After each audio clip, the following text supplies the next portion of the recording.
Pasalamat na lang. Kailangan ko matapos ang pagdadasal.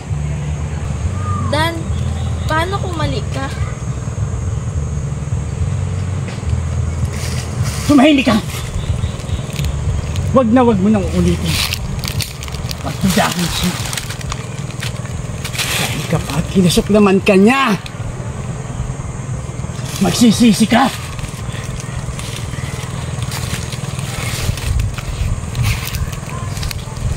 Yung penitensya mo, wala kabuluhan!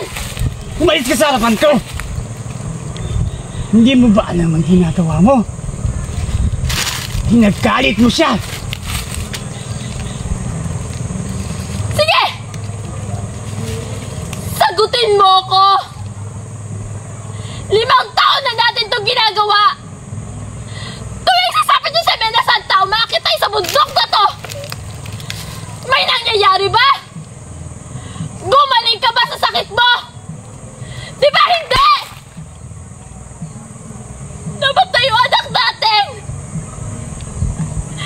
Gusto natin magkaanak pero bawal na ako magkaanak! Ni isa wala nang yan sa sakripisyo mo! At sa pag-akit sa bundok na to, dahil sa walang kwentang tradisyon na yan! 5 taon lang, Sheena!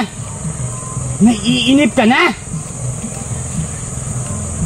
Paano masusukat ang pagtitiis mo kung ngayon pa lang sumusuko ka na? Marahil may dapat akong gawin.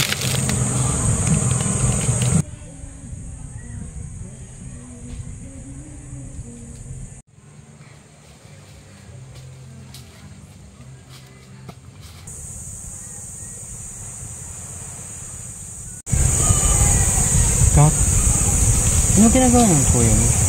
Tara, lapitan natin. Imo, wag na.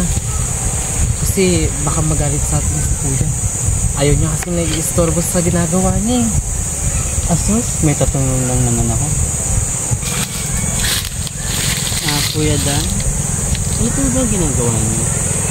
Parang, bakit nababalik ko kayo?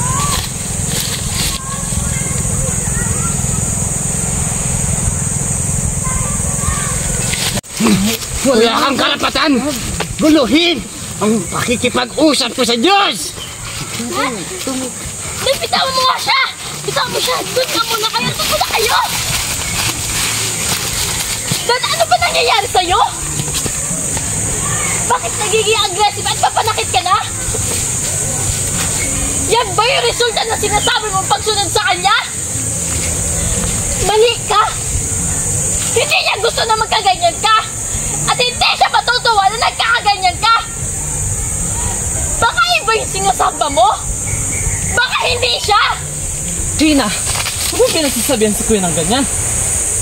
Lalo lang siyang nadidepress. Mas lalo pa siyang lumala sa ginagawa mo. Hindi ko pwede konsentihin yung kuya mo! Kailangan natin itama yung mali!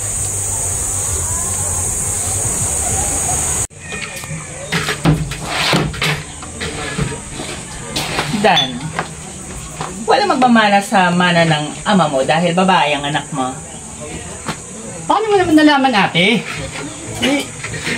Wala naman tayong ginagawang test para malaman na kung ano yung kasarian ng anak ni Sheena. Paano? Tignan mo ang itsura. Maitim, tuyo balat, puro tagyawat, tulisan tiyan, pangit. Babae ang anak mo. Ate, grabe naman po kayo makapagsalita sa akin. Huwag mo nga kumatawag-tawag na ate. Dahil kahit kailan, hindi ka pwede maging parte ng pamilyang to. At pwede ba? Huwag ka magdadala ng malas dito sa bahay ko. Ha?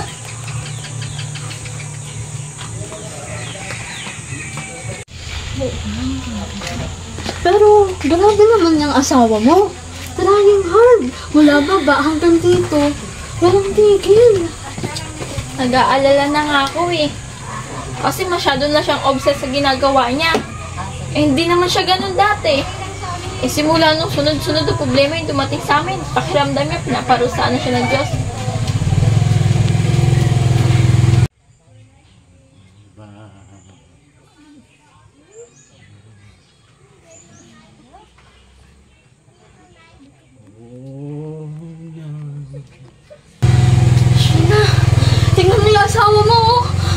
nagsasalita ng mag-isa. Siguro, nababaliw na yan. Ha?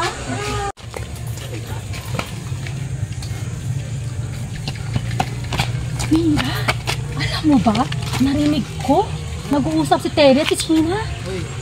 Oh, napapaliw na daw yung kapatid mo. Ay, oo. Narinig ko rin yun. Totoo. Nagsasalita pa nga siya. Oo nga.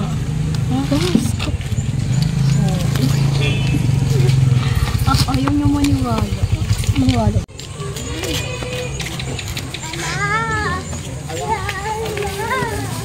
Masama kang babae! Masama! Kasumpa-sumpa ka! Sumpa ka! Susumpain kita sa Diyos!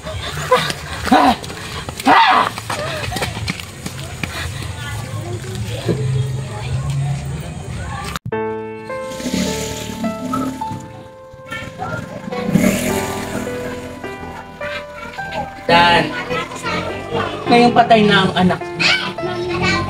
Hindi ka ba maniniwala sa akin na malas yang asawa mo?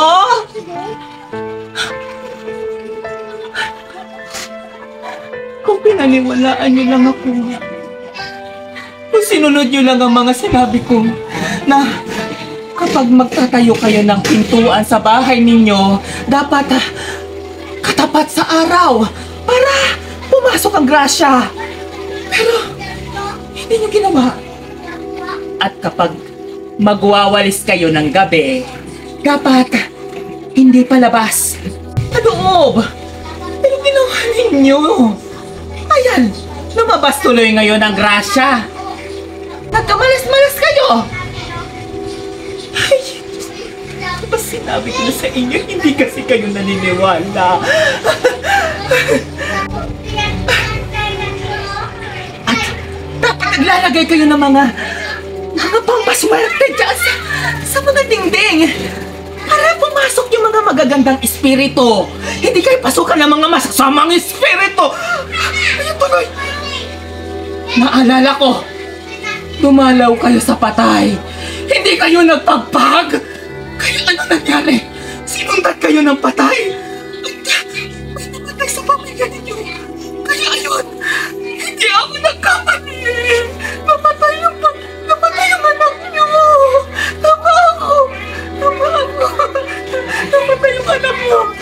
Sana, bobo ang asawa mo. Walang pananalig sa Diyos. Hiwalayan mo na yan, Dan. Hindi kayo nakikinig sa akin. Maraming babae dyan. Kaya hiwalayan mo na yan. Ano ba? Tama na yung pamahiin nyo! Dahil kung may bulok man kayo dito, kayo yun! Dahil napakasama ng ugali nyo, nagsisimba nga kayo araw-araw at nagdadasal. Hindi nyo ano. Pero walang pinagbago. Madumi pa din. Totoo kayong kanta. Yung iba, nasa simbahan. Banal na aso. Saan tao pa kayo? Diyos ko. Panginoong Maria. Putang ina mo!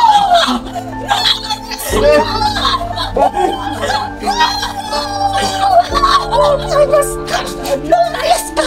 At huwag ka nang babalik! Huwag mo siyang susundan! Kamumuhian ka ng Diyos natin! Gab, umalis ka nga dito. Nag-uusap kami. Away mag-asawa namin to. Hindi, Sheena! Naaawa na ako kay Kuya! Tama nga yung sinabi ni Nanay. Ikaw ang dahilan kaya nagkakaganyan si Kuya! Hayaan mo, Kuya. Uuwi na tayo. Ano ba, Gab? Tumigil ka na nga.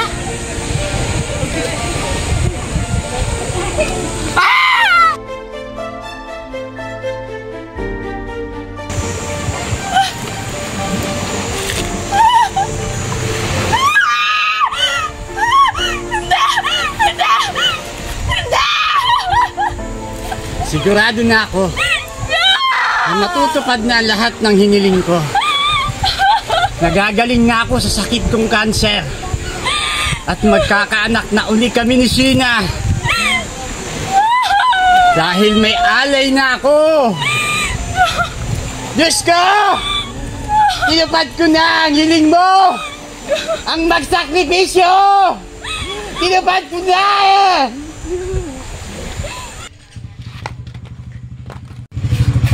Nausog ang pinsan mo. Kailangan yung mag-atang ng bigas doon sa may punong mangga. Mira, may mga paparating. Ha? Sino? Baka magpapahula din o magpapatawa sa'yo kasi magaling ka ng albularyo ngayon. Simula nang nakausap mo ang mahal na bilhin. Oo nga pala. Naku! Hindi pa ako naligo at hindi pa ako nakapagpapalit ng damit. Nakakahiya. Pero, sige na, papasukin mo at kakausapin ko na ang si Maria. Abang Maria. Diba? Mira, mga tanod. Mary, ako si Mama Mary. Ako si Mama Mary. Huliin niyo yung mga baliw! Mga mamamatay tao kayo! Huliin niyo sila para wala na sila mabiktima! Ay, teka na. Ano ginagawa mo? Sino nga nito? Sinungaling mo, demonyo! Dan! Teka lang. Bitawan mo. Sumama na po kayo! Ikaw mo yun. Sama na po.